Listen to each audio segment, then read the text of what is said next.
Welcome to గరం గరం బెజవాడ రుచుల్లో. ఈరోజు మనము జారుడు ఉప్మా చేస్తున్నామండి. చూడండి, ఇంత చిన్న గ్లాస్కే తీసుకుంటున్నాను. ఇది బొంబాయి రవ్వ, మనం ఉప్మా చేసుకుంటాం కదా, ఆ రవ్వ అండి. ఈ రవ్వను తీసుకొని ఒక గ్లాసు, అంటే నేనైతే చిన్న గ్లాస్ తీసుకున్నా, మీకు ఎక్కువ కావాలంటే ఎక్కువ తీసుకోండి.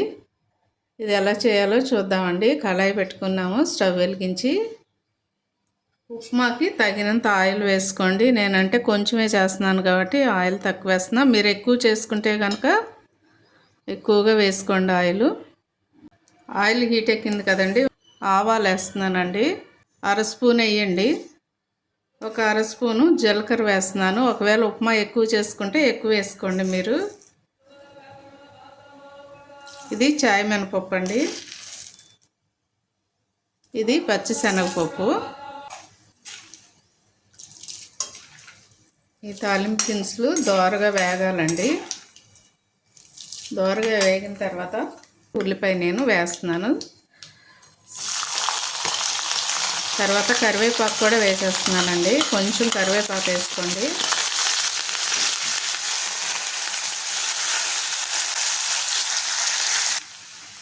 ఈ ఉల్లిపాయ ముక్కలు కరివేపాకు కూడా చక్కగా ఇలా వేగాలండి. వేగిన తర్వాత ఇప్పుడు మనం ఒక్క టమాటా వేసాను నేను. మీరు కనుక కొంచెం ఉప్మా ఎక్కువ చేసుకుంటే 2 టమాటాలు వేసుకోండి.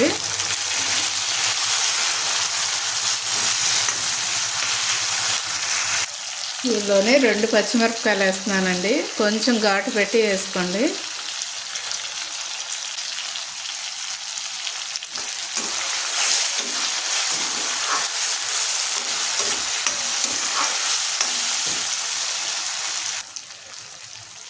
దీనిలోనే తగినంత సాల్ట్ కూడా వేసేసుకోండి.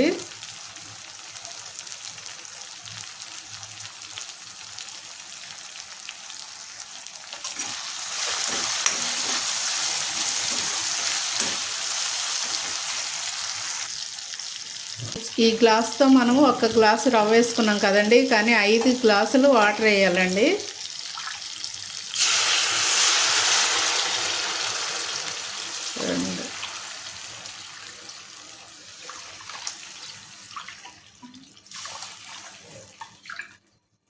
ఐదు గ్లాసులు అండి. 1 గ్లాసు రవ్వకి, బొంబాయి రవ్వకి 5 గ్లాసులు వాటర్ వేసానండి. అప్పుడే ఈ జారుడు ఉప్మా బాగుంటుంది. కొంచెం కొత్తిమీర వేస్తున్నానండి.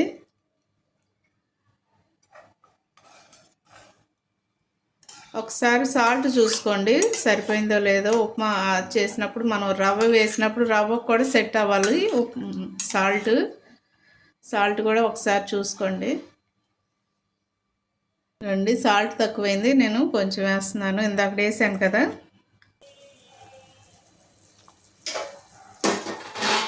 చూడండి, ఇప్పుడు ఎసరు ఇలాగా మరుగుతుంది కదా. ఇప్పుడు రవ్వ వేసేసుకుందాం. నేను 1 గ్లాసే వేస్తున్నానండి. చూడండి,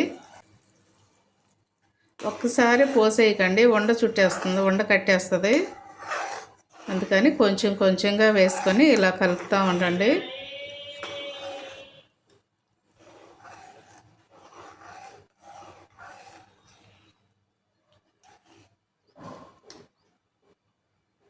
ఇలా కలిపేసి మధ్య మధ్యలో కలుపుతూ ఉండండి. ఇప్పుడే అన్నీ చూసుకోండి, సాల్ట్ సరిపోయిందా లేదో చూసుకోండి. మనం శనగగుళ్ళు కావాలంటే కూడా వేసుకోవచ్చండి. శనగగుళ్ళు వేయించుకుని వేరుశనగగుళ్ళు కూడా వేసుకోవచ్చు. చూడండి, మధ్య మధ్యలో ఇలా కలుపుతూ ఉండండి. ఇది జారుడు ఉప్మా రెడీ అయిపోతుంది. చిన్న గ్లాసే చాలా ఒదిగిస్తుంది ఇది ఉప్మా, కానీ టేస్ట్ మాత్రం సూపర్గా ఉంటుందండి. పుట్నాల పొడి కూడా మీరు నేను ఎలా చేసానో అలా చేసుకుని ఉప్మాలో పెట్టుకుని మనం తింటే చాలా చాలా టేస్ట్ బాగుంటుందండి. జారుడుగా చేసుకుంటే చాలా బాగుంటుందండి, తినడానికి కూడా బాగుంటుంది. అలాగే చక్కగా స్మూత్గా కూడా ఉంటుందండి. చూడండి, జారుడు ఉప్మా రెడీ అయిపోయింది. నేను స్టవ్ కట్టేసి బౌల్లోకి తీసుకుంటున్నాను. మీరు కూడా తప్పకుండా ట్రై చేయండి. పుట్నాల పొడి కూడా ఎలా చేయాలో చూద్దామండి. చూడండి, ఇవి పుట్నాలు. మీకు పొడి ఒకసారి చేసేసుకుని ఫ్రిడ్జ్లో పెట్టుకున్నా పర్వాలేదండి. కొంచెం మనం జీలకర్ర వేసుకుందాం, స్మెల్ కోసం బాగుంటుంది. పొడి కూడా మనం రైస్లో కూడా తినొచ్చండి ఇది, అలాగే దోశల్లో కూడా మనం వేసుకోవచ్చు. 4 వెల్లుల్లి రెబ్బలు వేస్తున్నానండి. అలాగే కొంచెం సాల్ట్ వేసుకోండి, సాల్ట్ మాత్రం మళ్ళీ కలుపుకోవచ్చు, నేను కొంచెమే వేస్తున్నాను. 1 స్పూన్ కారం వేసాను దీనిలో. అలాగే ఒకవేళ మీరు ఎండుమిర్చి కావాలంటే ఎండుమిర్చి కూడా వేయించి వేసుకోవచ్చండి. ఇప్పుడు మిక్సీ పట్టుకొని వస్తానండి. ఎంతో టేస్టీగా ఉండే పుట్నాల పొడి రెడీ అయిపోయిందండి. ఇది మనం ఉప్మాలోకైనా దోశలోకైనా ఇడ్లీలో కూడా వేసుకోవచ్చు, అలాగే రైస్లో కూడా వేసుకొని కొంచెం నెయ్యి వేసుకున్నామంటే చాలా చాలా టేస్టీగా ఉంటుందండి.